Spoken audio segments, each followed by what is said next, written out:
Ladies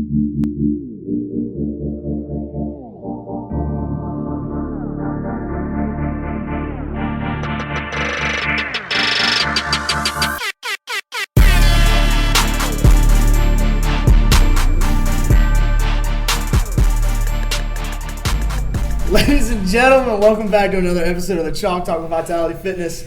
I'm Nate the Great, and we're here for episode 8 of the Chalk Talk. Did you mean to do that? Bro, that was off the dome. That's good Honestly, stuff. it was. Oh my goodness. Nate the Great, baby, in the building. Got That's Kate good. Bizzle in the building. Yes, Sexy sir. Kyle. Yes, sir. Agnew in the room. Why can't I be Nate? We're both Nate. You're ag old. Ag old. Oh my goodness. Well, thank you guys so much for tuning in. We've had a really great time doing this, and we are now officially on Apple Podcasts and on SoundCloud if you're an Android user. We won't hold it against you if you're using an Android, but yeah, what's up? 5-star rating. 5-star rating. Make sure you subscribe, rate, and review the podcast. Give us some topics to go over if you want to hear us talk about some new material on the podcast instead of just like instead of us talking about just like workout songs and stuff like that. But other good news. We're officially out of the sugar detox. Man. Yeah, boy. We made it. Agnew, It was great. tell us about your results, big guy. Homeboy just got out of his in-body scan. Yeah, got out of the in-body scan. It's actually cool, man. Like, every time this stuff happens, I'm like, that can't be right. Just because I really didn't think too much positive stuff was going to come from this. I knew it would, but to actually see it. You know what? One of my favorite rappers, Sway Lee, once said, "Hard work pays off. Just trust me." And for you eating that Earth's Garden Ranch for 4 weeks, man, hard work pays off, baby. Honestly, I just stopped eating. I bought it for like $6, and I probably used it twice. Yeah. I was like, I'm not. The Viva sauce was Yeah, clutch. that was big. The Viva sauce is on another level. What's the official name for that sauce? I just call it. It's like good. Ayo Amarillo or something. Okay. Amarillo means yellow. Amarillo. Right. Yeah, Yeah, like it's Amarillo. AJO Amarillo. Okay. Ají Amarillo. Ajo. Amarillo. Ajo, yeah, whatever. Okay, let's go. But nothing too crazy. How'd your body change? Basically, I started off when I took the in-body scan first. My body fat percentage was at 12.4. It's now at 11.3. Nice. Lean and mean, man. Skeletal muscle mass was started at 102, and it's now at 103.6. And what's crazy is my weight. I weighed in a month ago when I took it. It was 200.5.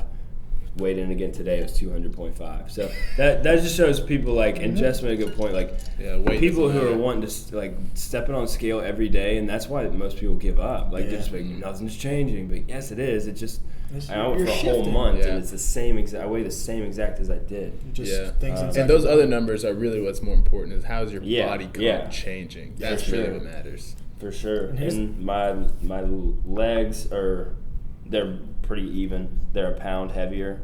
And I've been squatting a lot, so I hope that's what it is. Getting those legs nice and And then big. arms are a little less than a pound big, or not bigger, but But you're gonna have to put some more. You're gonna have to put some more weight on those arms if you're gonna be flexing on the beach in Aruba, my man. it's too late now.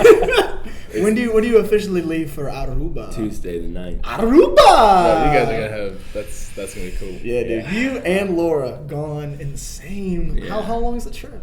Tuesday to Tuesday. Ooh, baby. I don't know if we can survive. That's the thing. I don't know what I'm gonna do with myself. I'm Lambert's not Lambert. gonna have anybody to hang out with. Lambert, I said yesterday, I was like joking. I was like, "You gonna miss me?" He was like, "Honestly, yes." I was like, I'm probably. please don't go. We're gonna have to make some honorary runs to need Taco to, Bell man. and Chick-fil-A in your honor. Man, Kidding, it's we don't gonna eat be- that food. So, It's gonna be fun. me and Agnew, when Kyle was out with the malaria, a couple Something, weeks man. ago. Jeez. When Kyle was out with the malaria a couple weeks ago, we did a segment where Agnew and I took a deep dive on each other's Instagrams and just kind of looked up a piece that we thought was worth explaining, things that were a little bit weird on the gram. And we thought that, pretty well displayed how goofy we were at young ages, like Agnew taking pictures with random strangers before prom, and me wearing a beanie. I saw it all, me man. wearing a beanie that looked like a yarmulke on my head because my head was so big. But today, what we wanted to do, we've all been in CrossFit and been in training for a while, and what we wanted to do today was dive back and see some of the mishaps and/or failures of our early days doing CrossFit. This is gonna be exciting. So officially, we begin the segment of what not to do in the gym on the Instagram deep dive. And to begin, It's strictly lifts, strictly lifts or strictly just CrossFit. fitness-related Okay, posts. yeah. Fitness-related Alright. posts. So I don't want to see it. to begin, Because I have a feeling, and if you don't pick the one I'm thinking, I'll show you the one I'm thinking. So Kyle's going to lead off this week, and Kyle has the opportunity to dive back on Agnew's Instagram. Yes. Kyle, tell me what we're working with today. man. And you got to give us a date stamp before you. Oh, let me Date stamp, and then you can kind of give us the rundown. look at the date. I should have really. Okay, so this was back in 2014. Oh, so baby. we're throwing it way back. Is that senior year? The first thing I'd like to Freshman year know. of college. That was freshman year of college? I graduated. on I what? graduated in 2013. Depending on what. Oh, that's right, you did, Yeah, dude. I graduated. In Holy 2013. smokes, man! Oh. Wow, you have changed a lot since then. Dang. Is that a good thing? Is that a good No, yeah, thing? definitely a good thing. It's a Well, bad thing. yeah. The first thing I want to note is that, and you'll see this in the video, is Agnew's got a nice little goatee going on. Man. There he goes, got the little soul patch, baby. It's hilarious. And I had to go through several of your videos, and I'll give you credit first. Like, you're a good lifter, even in your younger days. Like, I was watching, and I was like, I can't really make fun of that. That's actually pretty good. But there is one. I think. There is one video, and you're deadlifting. Oh, yeah. Is it the one? And man, this might be what started. Yeah, probably. There's like back 5 or issues. 6 deadlift videos on his Instagram that are pretty bad. You're So, cringing. They're not like the worst thing. They're not like No. the bad, but you can tell. well, this. All right, let's go ahead and take a look Oh, here. this is the And- 400. Oh. And here it is. He's pulling from the floor, and spinal. Shorts are riding up. He's got the face. Yeah, Ooh, just for a second. Yeah. that was the 400, right? I think so. Hit a very ugly deadlift PR today, but I will take it. At least he knew it was ugly. Like, he didn't say, he knew it. Crushing it. Man. Yeah. That's good stuff. The you yell. guys would love that The video. yell at the top. The And yell then at the top. I chose this one simply because there's music being played in the background. Hey. Oh, who did be? Yeah. I was like, even Agnew back in the day was getting it. Oh, dude, we were. He's thugging. But I was watching these videos and I was like, it's not terrible. No. It was just the deadlift. Yeah, just the deadlift Yeah, one. that one was. That was my really video bad. for you, man. And I think that's where Agnew really has made his claim to fame. Like, he's notoriously punished himself with deadlifts throughout the years. Yeah, man. And he's It's not the strongest posterior chain. Just not the strongest. It's just my hamstrings are so tight, and Yeah. I didn't recognize it until I got It's hurt. all So. was all that tricep There's work. the when one you I were- thought you were gonna pick was I think it was a 335 for 5. Oh, that's the best I did one. see that like, one. oh, And you were banging the mess out of that bar on those Yeah. mats. Yeah. So now I've got the. We can slide that one in there too. Yeah, we'll throw it in there. Yeah. Throw it You know, we don't have We'll to. throw the link. We'll throw the link. We'll get you some followers. I honestly don't know what you chose. So here we go. This is hard. Kyle is very to himself about what Kyle does for his lifting and his training. Kyle's not the guy that puts up these videos of him hitting big numbers on Instagram. He's the kind of guy that's like, here's me doing some accessory work and just Right, like all yeah. this weird stuff. I respect it. It's fair. So with Kyle, I kind of had to. You couldn't really dive that far deep, because I knew you at the time that this picture was taken, and the date stamp for when this was posted, October 20th of 2016. Oh wow, that's recent. And this was taken at Training Think Tank in Atlanta, Georgia. And I know this what it comes with a is. really good story, and this needs to be shared for those who haven't known you in the 2016 era when you had just moved to the area. Can I guess it? Yeah. Is it the tape belt? It's Tape Belt. Ladies and gentlemen, Kyle, tell us about Tape Belt. My dude, this was an iconic thing for you. He's been doing this for years. That is But hilarious. I'm happy that you've moved on from it. Yeah, I have. You had to let go But of he Tape bought a Belt. pair of shorts to fish. shout out to Lululemon. Shout out to your girlfriend. Yeah, seriously. Jeez. I went through a phase, and actually I'm still in that phase where I don't buy any clothes for myself. You're frugal. And so those shorts that I had were old, and the elasticity in the belt was out. And they were also long, and so Yeah. I'd be doing like double unders or something, and my shorts were literally falling off. So I was like, well, I don't have a belt, and I don't have any pair of shorts, so I taped it, flipped the top over the tape so you couldn't see it, and it was like it was never there. It was perfect. We called it coined it the tape belt. Tape belt. Efficiency, man. Because I remember multiple days when we'd be in here training, and I'd see you like, "Hey man, can I use some of your tape?" And you're like, "All right, yeah, man, here you go." Thinking like he's gonna wrap around his thumb, and then he's like, Putting it around. just layering it on. Like, That's why Kyle could live under a bridge, man. Yeah, it's definitely not the best thing, but dude, you're a survivor, man. Got the job done, yeah. Dude, forget Bear Grylls. Like, you're a man versus wild. You're gonna make it. You're gonna make it happen. The urban Bear Grylls. All right, Agnew. All right, so this actually isn't a video. I had two. One was a video, and I don't know if you want. It's kind of breaking the rules, but this is one that this is from. Shoot! I screenshotted it. That's okay. So it's on video. No, it's a picture. If I can find it. You can make it work. Good. You can make it work. Just for the date. It's tough to find. It's tough to find dirt on each other unless. Because I didn't really post stuff like you said, even in my early days. My early days, sure, you could find something. And I went to your Facebook too. I even went to your Facebook and I was like, man, I hope he's got something on there. Because the only thing I could find on your Instagram was a nice little pretty overhead squat PR and maybe a nice 310 hang clean. And I was like, okay, but it's nice. Like, it looks good. Never posted. All right, so this is January 29th, 2013, which that shows a couple, that opens my eyes about a couple things too. That's the heyday. And this also goes to show how long we've been doing this and how long it took to get like decent at this stuff. Just to move well. We've been going 6 or 7 Forget years. being good at CrossFit. Just to move. Yeah, do it properly. Yeah. That's good. So I'm ready, man. I have a couple different components. I'll put it in the middle so you guys can see. The caption is backyard squat snatches. Ooh, baby. As you were clearly power snatching. The whole building just shook in terror. Clearly power snatching. And if you're going into a squat, then we have a lot of forward patella tendon problems. My motor pattern is not really lining me up for and you're in the here. grass. In the grass. And it's January. It's freezing outside. You have a garage. Go do it in there. Shorts and a dry fit T-shirt with actually 105 on them. What kind of shoes are those? Yeah, those are unstable Reebok some shoes. throwback Reeboks, man. Some running shoes with Nike shorts on. That's Squat a problem. snatches in the backyard. Watch me power snatch this. That's great. Your patella tendon's going to shoot across the backyard. And all it says hashtag work. How's work spelled? Hopefully. Oh, I didn't spell it with an E. No. Dang it, man. I would have been a baller move. I'll put this one on there. I'll put this one on there, last one, because this is it's pretty recent. But it's just I thought when you picked mine, I thought you were gonna pick one. It was when I first snatched 185. It was a hang squat snatch. And I must not have seen that one. We can go find it. We can go find it. No, it's a good lift. We can do that. But I made it, and I yelled out of excitement, and I was currently at school. I was just home for like Christmas break or something, and I yelled at the top, and I sent it to Steve.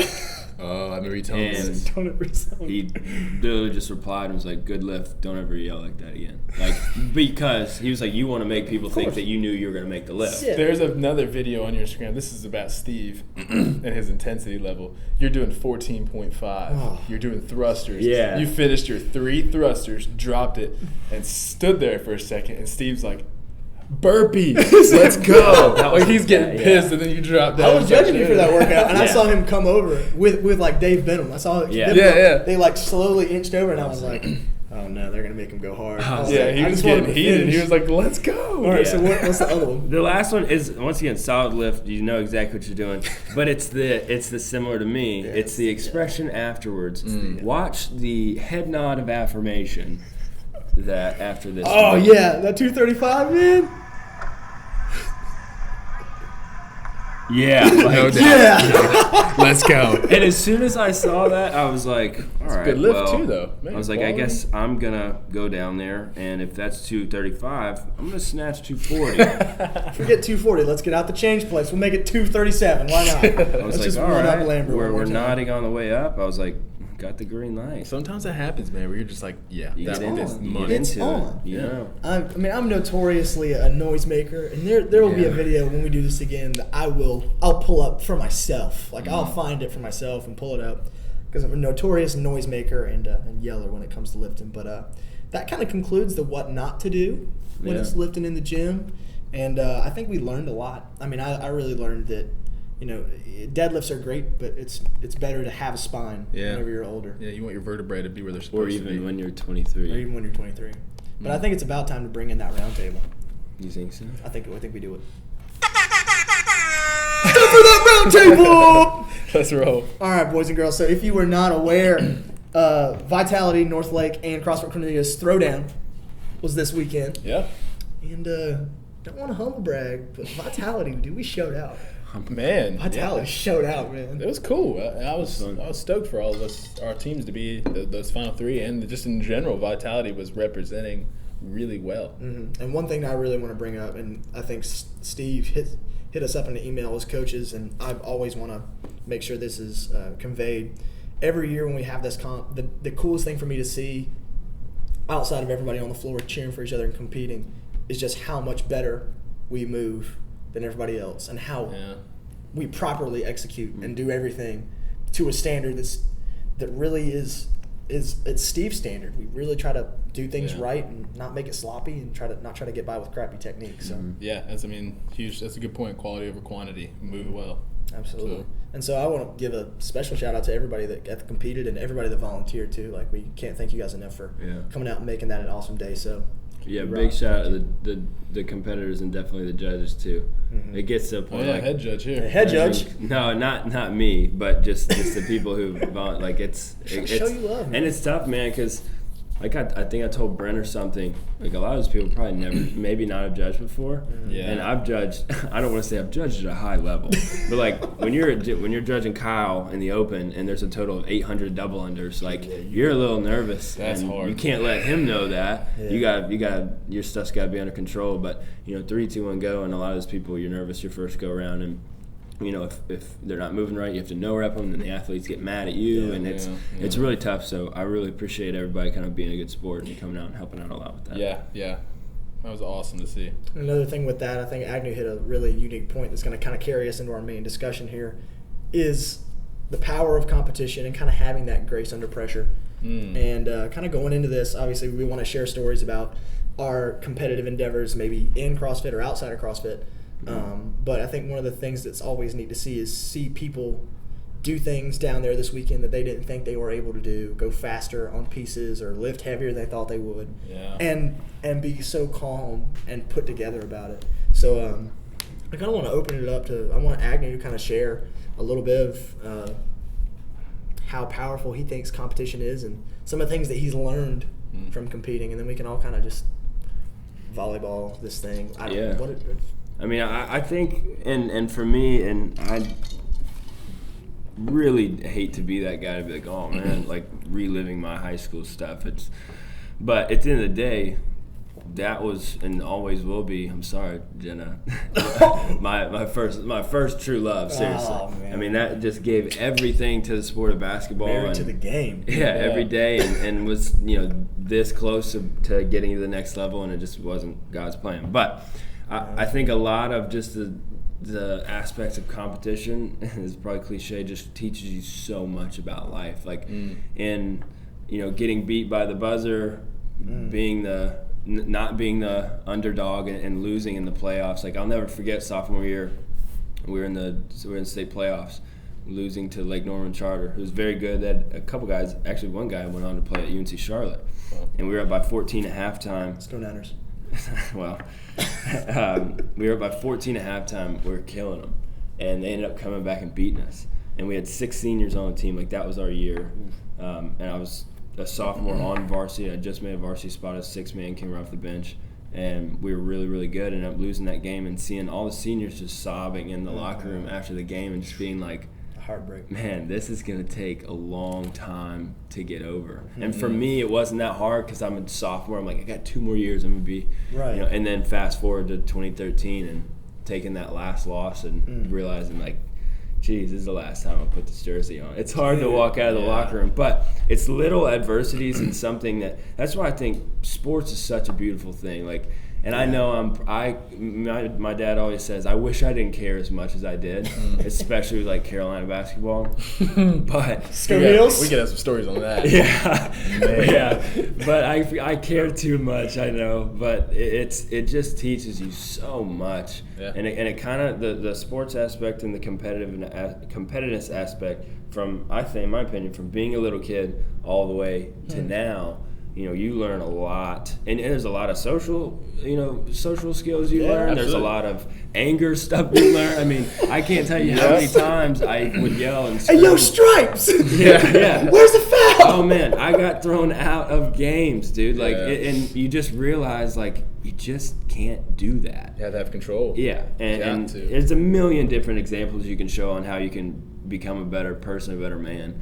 But sports is it's a beautiful thing, man. It really is. I think it's very rewarding, and it takes and it gives away, but it also rewards. So. Yeah, man. I'll piggybacking off of that. It's because I played football in high school, and so you played basketball. But when you give yourself to that sport completely, especially in a team environment where with your team you're like, hey, we're gonna train as hard as we can this year to make it to the state championship, and then we're gonna win that. And so to give everything to that and then get there and say it doesn't go your way, like it didn't go my way for us. We lost by 1. You guys ended up losing. Like when that happens, you realize the bond that was formed with your teammates, but then also like, man, we gave everything we had, and that's what hurts so bad. That unified pursuit. And that's what's different between, and you more so us on a higher level as a CrossFit athlete.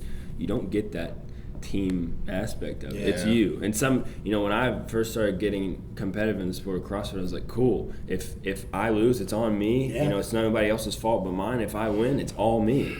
But then you don't have that kind of support system. You don't have that camaraderie. You don't have that fun of That's why the throwdown, like, it's fun being on a team where like that's a good time. Yeah, it is because then but with that too, there's still that pressure.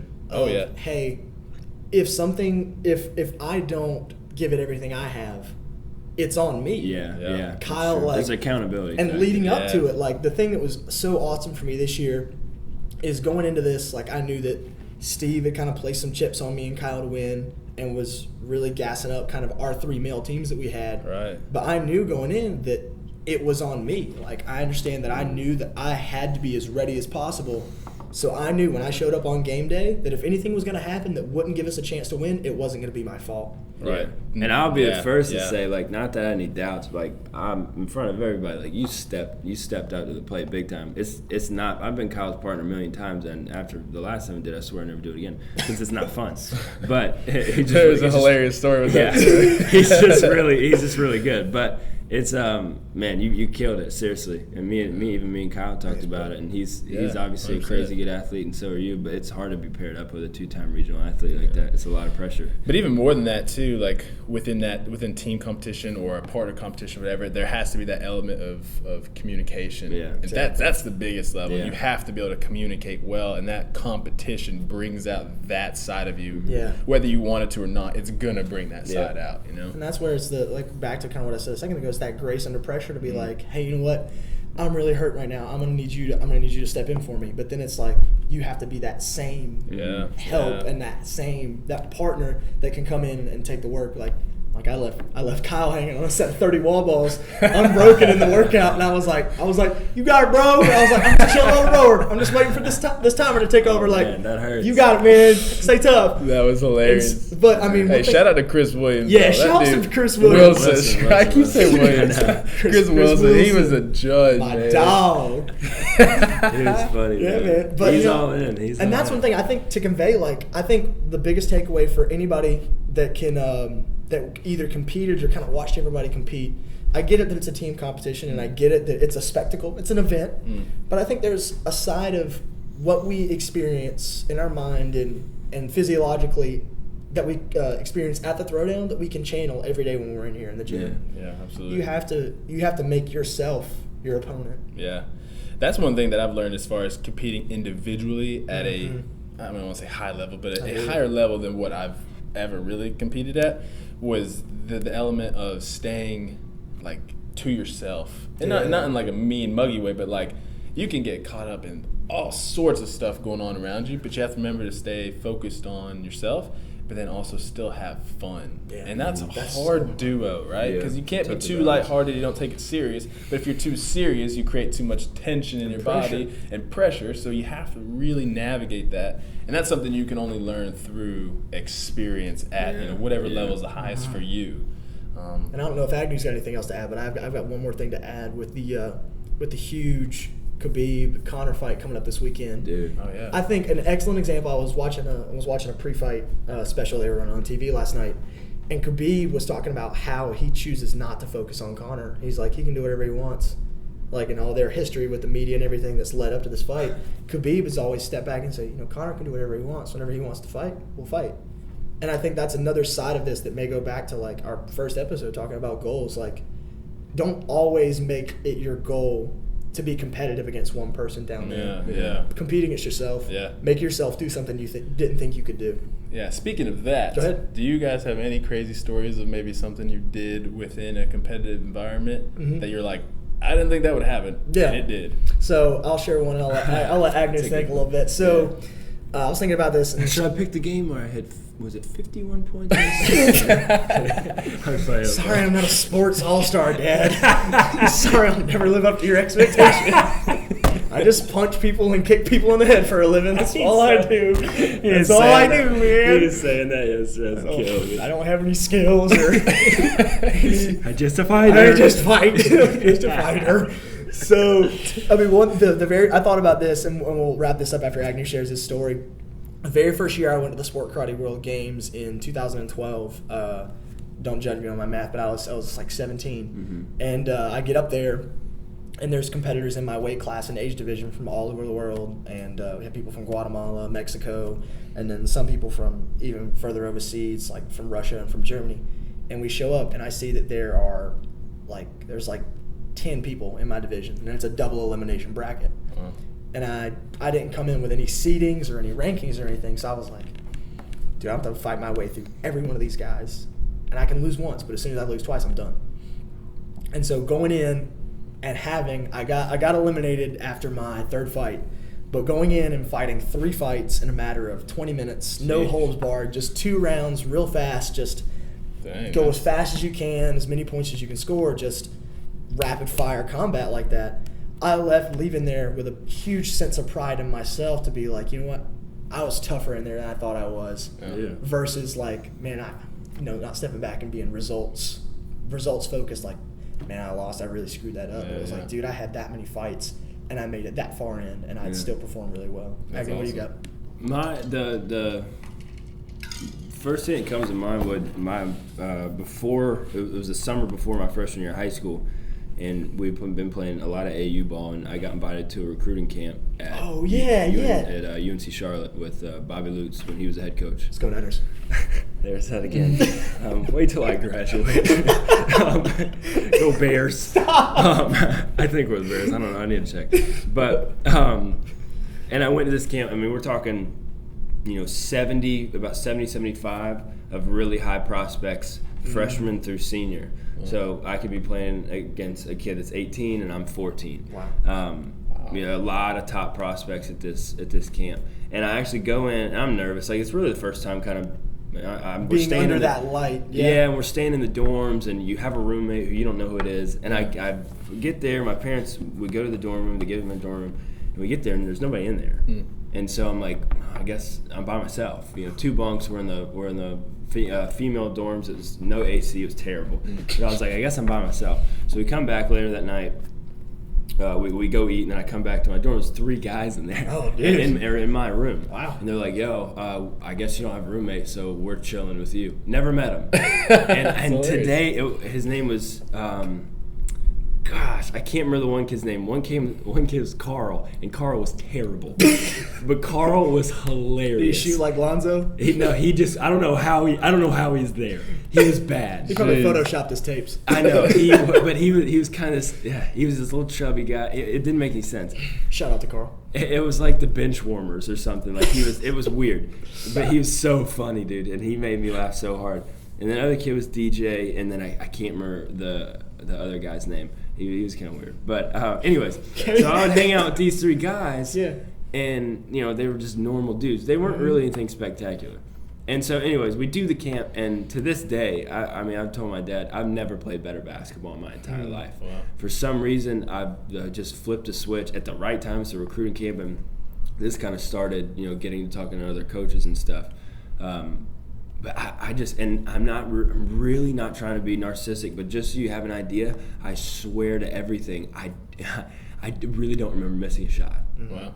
The whole weekend. Yeah. And everything felt good, inside, outside, Just defense, buckets. everything. Yeah. And against these 18-year-old kids, we had a really good team. We won the championship for that thing. Yeah. And then they give out awards at the end, and Carl's like, you're going to win the MVP. You're going to win the MVP.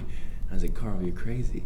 I knew I'd played really well, and sure enough, he said, we got MVP the entire camp. He called my name, and I went up there and took a picture of Bobby Lutz, and I got in the car. My dad picked me up, and I had I stuck the plaque. Yeah. I got mold on it, I swear. It's covered in got mold. the plaque. But it says MVP of the camp, and my dad was like, how'd you do? And I was like, I won MVP the whole camp. And I was just like, It hits you weird. yeah. And you're he was like, how what are did you? I do He was like, are you serious? And I pulled it out, and he was like, that's awesome. Yeah, and I was just like, I knew I played crazy good, but man, I didn't think it was crazy. It was to this day, it was still super surreal. I wish I could find out where Carl is. Carl, if you're out there, I'd love to Hit me up. Hit us up, bro. Grab a bite. But no, I think that is. Awesome. I think that's the perfect story to kind of wrap up this segment, because whenever, like everybody down there this weekend, people are talking to me and people that I was working with leading up to it, like, man, I went faster on the bike, or 105 was so light on those cleans. Yeah. Like, Yeah. when the heat is on, something switches for us. Yeah, man, it does. A switch turns on, and we get to channel abilities that we're too scared to try to go for and don't think that we have in us. Sports, man. Sports, man. You gotta love it. Tell me what I would do without sports. What would I do all day? What would I do? Just And when I have free time, I play 2K. That's basketball. Sports. Or watch basketball. Or play basketball, or watch football or baseball. What would I do if sports wasn't a thing? It's okay, man. That is No, you don't get mad about it. No, I know, Sports but is a thing, if dude. you really think about it, like if it wasn't a thing, like I would have no reason to live. I can tell you that. I mean, Jenna. Jenna. He didn't mean that. Jenna. Oh, Loves you very much. Loves, He loves you very much, Francie. That was too much. I had a We brief need to- nightmare just then. we need my to stop. dad. And I love you. I love you. I love you. Oh. Well, we're going to tie this one off real quick. We need to stop. Episode 8 of the Chalk Talk Vitality Fitness. Thank you guys so much for listening. Don't forget to subscribe, rate, and review on iTunes. We'll see you next week. Boom, boom, boom. We get anything less than 5 stars. Yeah, we're I don't know what I'll yeah, do. we're gonna be headhunting. We're gonna be I like the way he headhunting, worded that. That's perfect. Dude, don't think you're signing up for my class if you don't get a 5-star review. Call me, man. Be, All right, we'll see you All guys right, next good week. stuff.